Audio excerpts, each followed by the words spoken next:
Bomi Natango Tolandaka Basangona Biso, le journal avec Sandrine Shinakawa.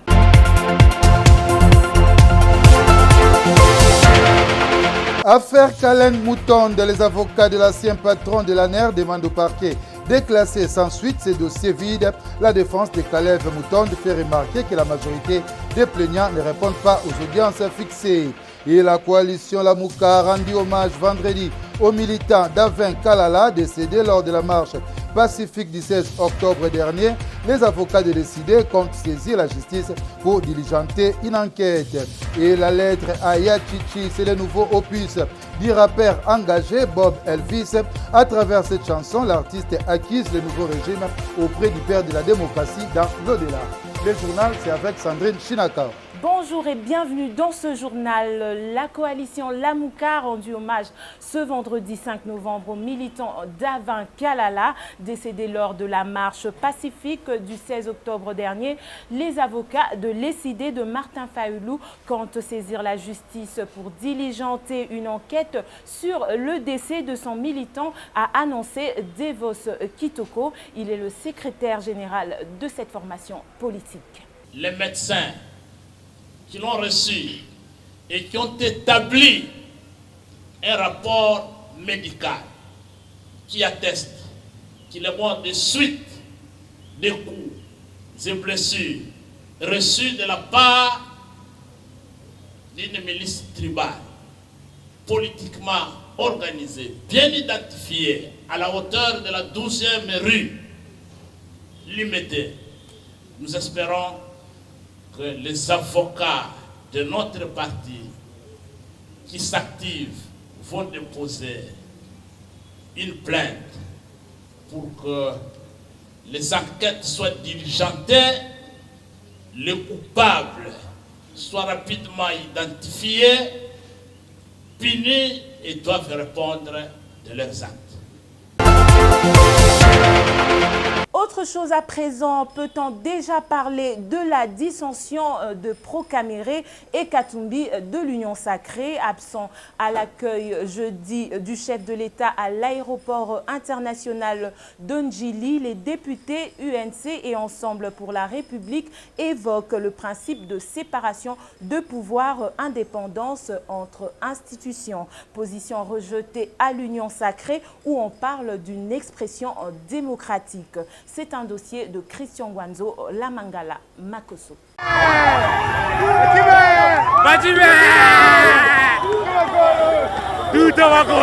Des voix s'élèvent pour dénoncer cette pratique qui, selon Deli Sanga, ne peut pas se faire dans une démocratie. Pour l'Eli de Luisa, on induit le président de la République en erreur par des conseillers flatteurs. Le président de l'envol recommande au chef de l'État de ne pas renouer avec des pratiques de la Deuxième République. L'Assemblée nationale est une institution indépendante, rappelle le député provincial Mike Mukebai. Le deuxième député à avoir quitté l'Union Sacrée se demande si les bénéfices qui tirent le pays après cet accueil. L'Assemblée nationale a bongo yango, Assemblée nationale comme complexe scolaire Mboso. Abengisi bango na abi lobi na 6h boyawa. Les écoliers de Mboso batandani na tongo. Omoni bango te so ebisi bango penye na 10h bayaka na 15h. Lelo 6h bango so baye. Bakoti bango ba bus scolaire. Maman et Assemblée nationale est une institution indépendante. Toto ebi démocrate, toto ebi tina na yango te. Par contre ici majorité ali na misala l'état ko na mama konza mboka ya mosala bula matalité. Ba koma ngona mobeko ni. Oki ngai mama, misala ya majorité ko sam. To kenda wa pona loi électoral. Est-ce que ni basi basangisi union sake poto yo kanate. Loi électoral ngo ezalo lenge no so moni yango. Ba koti ici ba écolier ya ba Mboso na bus. Transco bus scolaire destination aéroport international de Njina Leli. Pas que senga mutema ko leke le ko Kabila. Pachi po ezali pachi ya lingomba yebe mangana te. Lingomba ya mbongo ale komisa batindami. Ba député ya soba comme les écoliers de Mboso. Assemblée nationale comme complexe scolaire Mboso ko dia panga. Mboka ke na lobi ya senga pachi on a vu dans ces pays. Na ces pays pour na longwe na ngai. Poso na zaki biloko boyo to na moto est-ce qu'on a bani. Attends, vous me voyez défendre des choses comme ça. Les députés provinciaux, nationaux, au garde à vous, avec les moyens de l'État pour aller accueillir les chefs de l'État. Moi, mon Québec, je viens défendre ça. Vous voyez ça? C'est pour quel bénéfice? Ce qui s'est fait aujourd'hui, c'est pour quel bénéfice? Oh, il faut ça, mais les lois pour aller foutani. Oh, il faut ça, les lois pour aller foutani. mokonzi ya mboka azonga na nzela kasi ayebisaki yo pesa ye nyonso ake mpe ma mibale ngai nakei na bandeli yango pesa ye nyonso ake mpe mibale na bango batikali ngai nakei mpe yo yebi ngai na ataki ngai nde nakebwe nakei. Au FCC de Joseph Kabila, le leader de Goma, Josué Moufoula, s'inquiète de l'attitude des autorités face aux problèmes prioritaires du pays. Le député national cite la récente attaque des rebelles à Bukavu. En tout cas, personnellement, je suis très déçu, très estomaqué que les travaux de notre chambre basse soient pénalisés parce que on a exigé aux députés, aux collègues députés, surtout ceux de l'Union sacrée, de pouvoir se rendre à l'aéroport pour accueillir le chef de l'État qui revient de ses multiples voyages à l'étranger, en violation même du principe de séparation du pouvoir. J'aurais pu comprendre s'il s'agissait de l'institution président de la République, où tous ceux qui y travaillent pouvaient se rendre à l'aéroport, aller accueillir le chef de l'État. En ce moment où il y a eu des insurgés à Bukavu, on a noté mort d'homme. Il y a de nos citoyens qui ont perdu de leur vie. Il y a nos vaillants militaires FARDC qui ont défendu le territoire national devant cette menace à la fois sécuritaire et une menace de la défense. Il n'y a pas de deuil national, mais les gens sont en train de festoyer. Moi, je suis membre de la commission défense et sécurité. Au lieu de s'appesantir sur la situation sécuritaire à Bukavu, au lieu de s'appesantir sur la situation sécuritaire à Beni, où on enregistre encore de morts chaque jour. Le tas de sièges qui pose encore problème après évaluation. Il y a des recommandations que nous avions faites qui jusque-là ne sont pas encore appliquées. Eh bien, tous les travaux même dans différentes commissions sont paralysés parce que, bien entendu, on doit aller faire le djalelo. On se croirait au moment, à l'époque de un père est parti État, où même les écoles doivent cesser de fonctionner et tout le monde devait se rendre à l'aéroport pour accueillir le chef de l'État et danser. On continue à rétrograder même sur le plan démocratique. Je me demande où allons-nous? Il ne faudrait pas que les réactions que je lis dans les réseaux sociaux puissent généraliser. Non, nous sommes tous dans la chambre basse au Parlement. Je suis délié de toute allégeance politique. Je sais dans quoi je peux me mêler quand ça vise l'intérêt du peuple. Nous ne sommes pas... Des moyens de l'État utilisés, des bus Transco pour desservir la population et la télévision nationale congolaise réquisitionnée, déplore le CID à Dos Ndombasi. C'est une expression démocratique, rétorque le député national Lambert Mende Omalanga, qui ne voit pas de mal à accueillir les chefs de l'État, les chefs de sa famille politique à l'absence de plénière à l'Assemblée nationale. C'est un accueil en tant que fils du pays. C'est une expression démocratique. Je n'ai jamais compris parce que je lis dans les réseaux sociaux qu'on nous interpelle d'être venus ici, nous les députés, pour venir accueillir le leader de notre famille politique. Mais je me demande à qui nous devions demander la permission de venir un jour off à l'Assemblée nationale où il n'y a pas de plénière pour exercer une activité politique qui est une activité théoriquement privée. Je pouvais aller à ma ferme, je pouvais aller à la bibliothèque. Alors, si je suis venu à l'aéroport accueillir le chef de ma composante politique, à qui devais-je demander la permission dans une république démocratique? Il faut qu'on sache de quoi on parle. Et notez que les députés de l'INC de Vital Kamerhe et ceux de l'Assemblée pour la République de Moïse Katumbi n'ont pas effectué le déplacement pour l'accueil de Félix-Antoine Tshisekedi à l'aéroport international d'Njili, fier d'avoir accueilli le chef de l'État en sa qualité de député de l'Union sacrée. L'INC Baudouin Mayo Mambeke affirme que son parti n'a jamais quitté l'Union sacrée. Pendant ce temps, le secrétaire général du parti de Vital Kamerhe, Billy Kambale, aurait refusé refuser toute mobilisation pour l'accueil de Félix-Antoine Tshisekedi. D'aucuns se demandent si l'opportunité et les bénéfices qui tirent les pays et les peuples congolais après ces tests de démonstration de popularité. Et la conclusion de Jean-Claude Katende de l'Azado à propos de l'allocation de bis Transco, c'est un moboutisme en gestation. Et cette réaction du secrétaire général AI de l'UDPS, Dieu n'a jamais élevé deux personnes à une même époque. C'est le tour de Félix Tshisekedi, dit-il, pour Augustin Kabouya. Comme nous fonctionnons avec des incrédules, c'est comme ça qu'ils ne se rendent pas compte.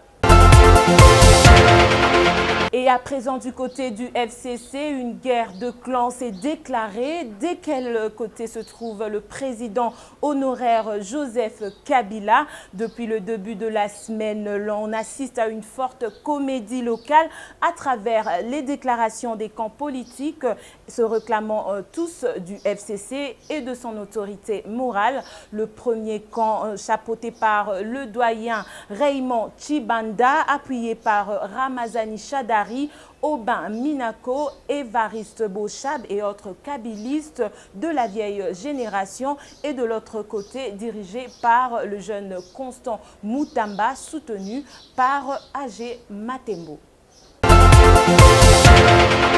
Parlons finances à présent. À l'inspection générale des finances, Jules Alinguetti a reçu en audience ce vendredi 5 novembre une délégation belge dans le cadre des relations bilatérales entre les deux pays. Cette délégation belge est venue proposer à l'IGF un partenariat sur le contrôle des finances publiques. Suivez ce reportage.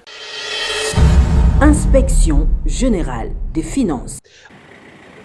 Dans le cadre de la coopération bilatérale entre la République démocratique du Congo et la Belgique, la direction de l'inspection générale des finances a reçu en audience ce vendredi 5 octobre la délégation d'une équipe de haut niveau belge conduite à sa tête par le représentant résident de l'agence belge de développement Enabel, qui est venu s'enquérir des stratégies mises en place par l'IGF pour obtenir les résultats palpables sur les recettes et les dépenses publiques.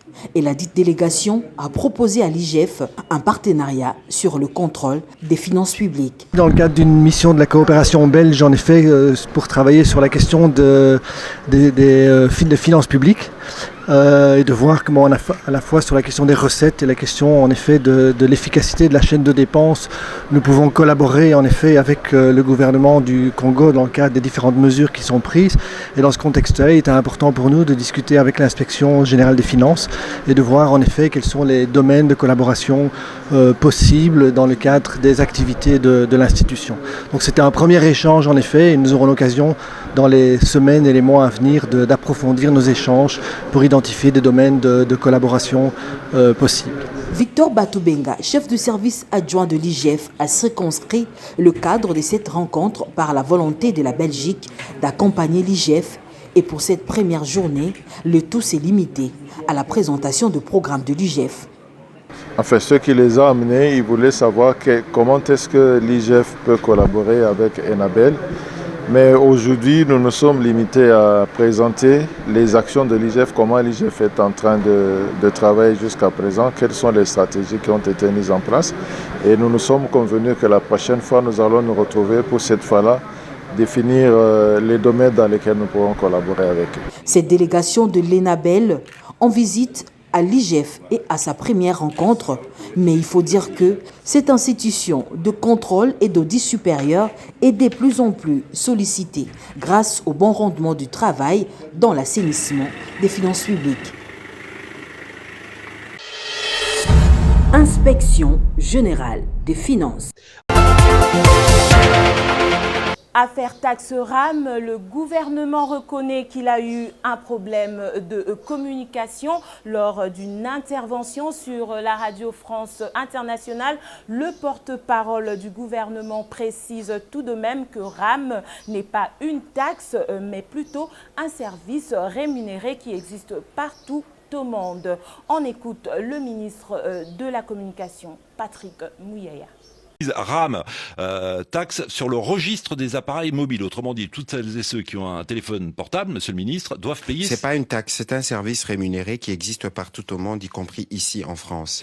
Ici, je dois reconnaître. En France, je la paye. Je dois que vous la payez, mais vous ne savez pas que vous la payez. Parce qu'aujourd'hui, c'est une recommandation de l'Union internationale de télécommunications qui veut que nous luttions contre la contrefaçon sur les téléphones falsifiés.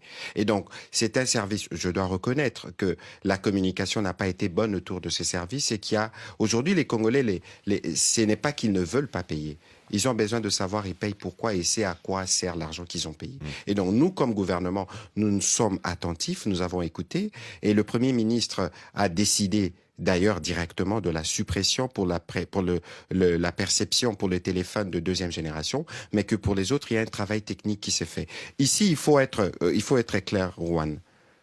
Nous, comme République démocratique du Congo, nous faisons partie des organisations internationales et lorsqu'il y a des recommandations qui viennent de là, nous les intégrons. Comme je l'ai dit, on a reconnu qu'il y a eu un problème de communication et donc il y a des mesures qui suivront, qui permettront aux Congolais de se sentir soulagés par rapport à cette mesure. Alors, seront-ils soulagés? On verra ça dans les prochains mois. En tout cas, les revenus qui ressortent de là doivent être réinvestis justement pour briser. À combien s'élèvent ces revenus? 25 millions de dollars. Ça, c'est le chiffre officiel. Certains parlent de 260 millions de dollars. Les gens sont dans l'exagération comme très souvent. Le ministre de PTNT qui est passé devant l'Assemblée en toute transparence, il a expliqué. Et je crois que pour ce qui concerne les questions du RAM, parce qu'il y a d'autres mesures qui seront prises, nous communiquerons dessus pour que tout s'efface dans la transparence. C'est la marque déposée de notre gouvernement. La transparence, la redevabilité.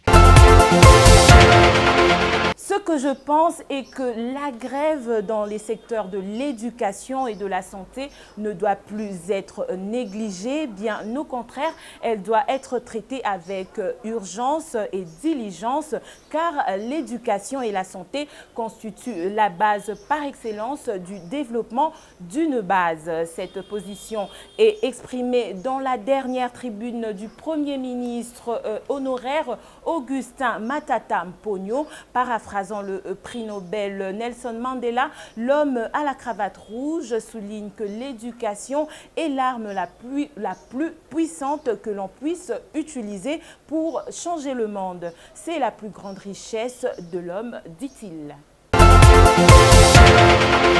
Affaire Kalev Moutonde, les avocats de l'ancien patron de l'ANER demandent au parquet de classer sans suite ce dossier vide. La défense de Kalev Moutonde fait remarquer au parquet général près la cour d'appel de Kinshasa-Gombe que la majorité des plaignants ne répondent pas aux audiences fixées sur une dizaine d'audiences convoquées. Par exemple, Jean-Claude Mouyambo et consorts sont restés invisibles. Il s'agit là d'un désistement, constatent les avocats de Kalev. À qui profite la désinformation sur les réseaux sociaux dans l'affaire de l'assassinat de Floribert Chebeya? Aux dernières nouvelles, contrairement aux images de circulation, les ossements de Fidèle Bazana n'ont pas été retrouvés à Mitendi. L'ONG La Voix de Sans Voix appelle au respect des activistes Fidèle Bazana et Floribert Chebeya. La Voix de Sans Voix se dit choquée de la présentation d'images qui se fait en dehors du respect accordé à la dignité humaine et aussi à la sensibilité de leur famille biologique.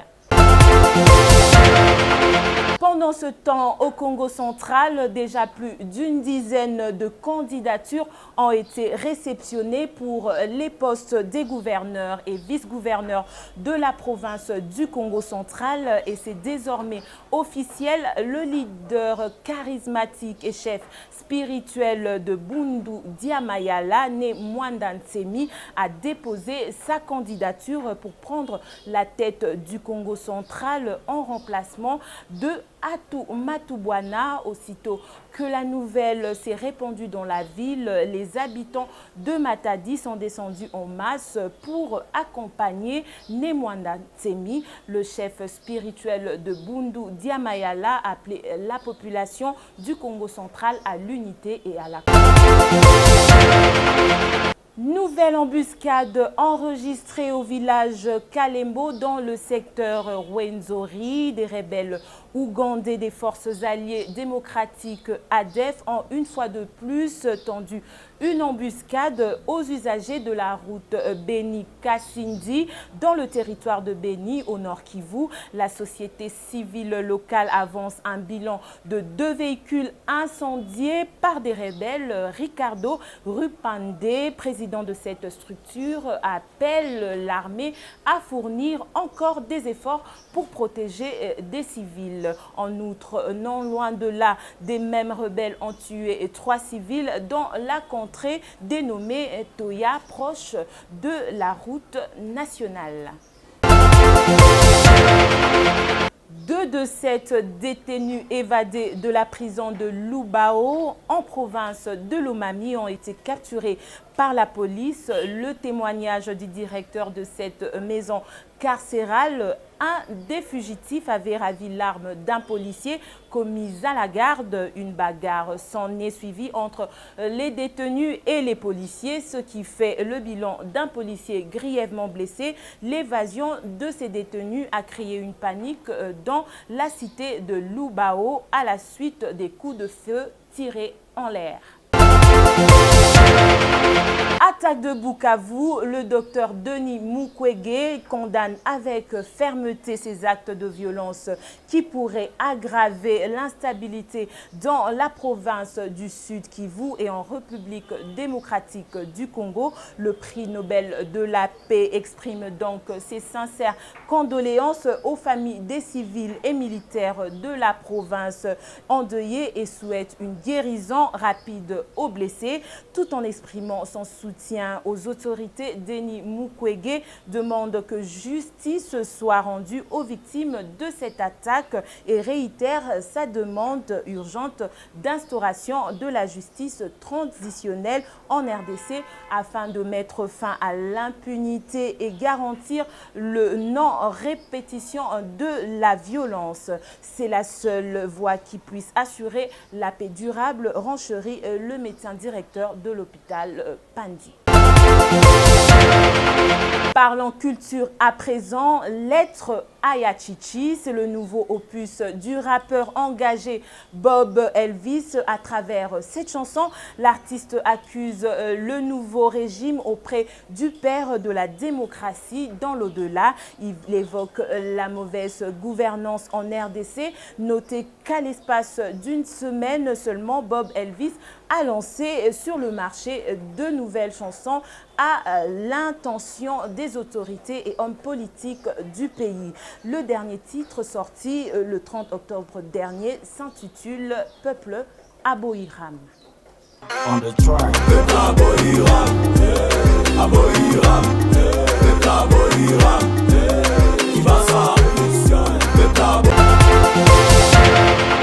C'est par cette note que nous mettons un terme à ce journal. Merci de votre attention et je tiens à remercier aussi Yvan Chibangu qui était à la réalisation et Christian Guanzo à la coordination. Restez connectés.